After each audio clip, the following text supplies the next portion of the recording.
Hello and welcome back to Not a Watch Snob. I am your host, Bill. And finally, the Volvoghini is back. I can't take much more of this. And I want you to hit that subscribe button because today, I guarantee you have never seen a watch like this.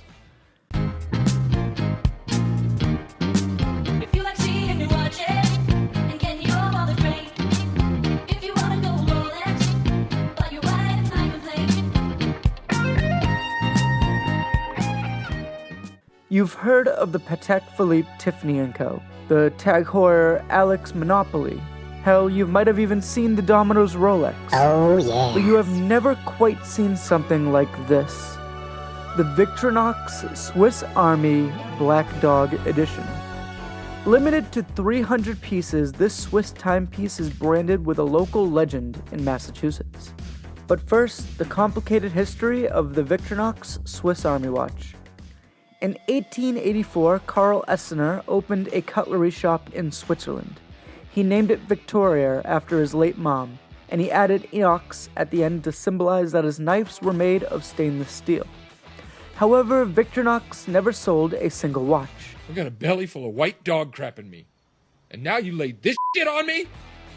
It did supply the Swiss Army with great penknives, and if you fast forward to the roaring 20s, in New Britain, Connecticut, where I visited in one of my videos, a Jewish-owned company called R.H. Forstner sold German cutlery.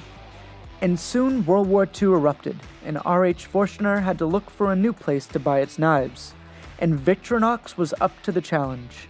Meanwhile, over in Europe, our boys in the war were fascinated by the penknives carried by the Swiss, most of which were Victorinox, and then they coined the term, those Swiss Army knives. After World War II, the soldiers returned home, and there was finally a market for these Swiss Army penknives, and R.H. Forstner and Victorinox were up to the challenge, but they still did not make watches. What the fuck happened? Skip ahead to the 1980s, and finally they started making watches under their brand new Swiss Army brand. After no one remembered that the knives were actually called Victorinox, this Swiss Army brand decided to branch out beyond just knives. And that's when the Victorinox Swiss Army watches were born. Now the Black Dog has to do with local history. Right off the coast of Cape Cod, this tiny little island called Martha's Vineyard. The Black Dog Tavern is a very famous tavern on Martha's Vineyard. Robert Douglas was an Air Force pilot who spent his summers on Martha's Vineyard. And in 1967, Robert was heading out to fish when a Black Lab boxer mix boarded Douglas's very own ship. He named her the Black Dog after a character in his favorite book, Treasure Island. Eventually, he opened an inn and a restaurant for sailors who had to relax from the cold seas.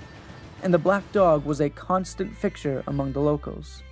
In the 1970s, they opened a souvenir shop, and the Black Dog merchandise took off.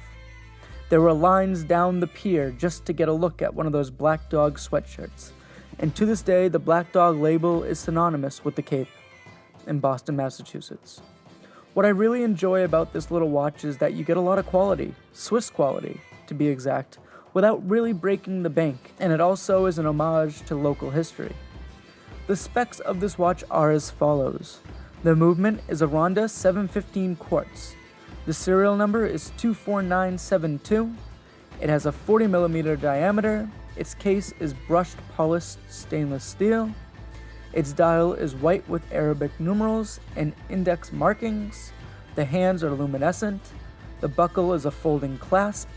The glass is mineral and shatter resistant, and it has a 24-hour function. The pros and cons of this watch are as follows. Pro. This watch is very rare because you would kind of have to be from the area to have found this watch. It's only sold on Martha's Vineyard, and this is very much a local brand, and I think because of that, it makes it very unique. Con.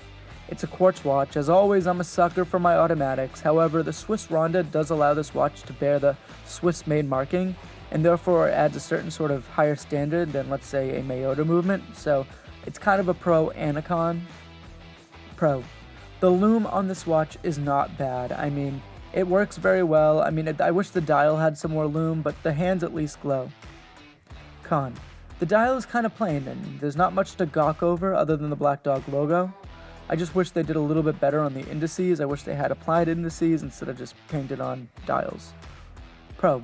It's a very comfortable watch for what I believe I paid $100 for when I was around 16 years old. It's not a bad watch at all to pick up for a Swiss-made watch in the middle of an island off the coast of Cape Cod called Martha's Vineyard. I cannot believe I found it in the Black Dog shop, so I thought that was kind of cool.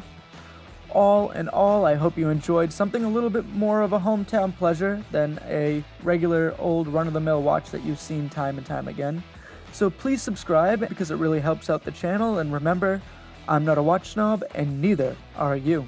Enjoy, I'll see you around.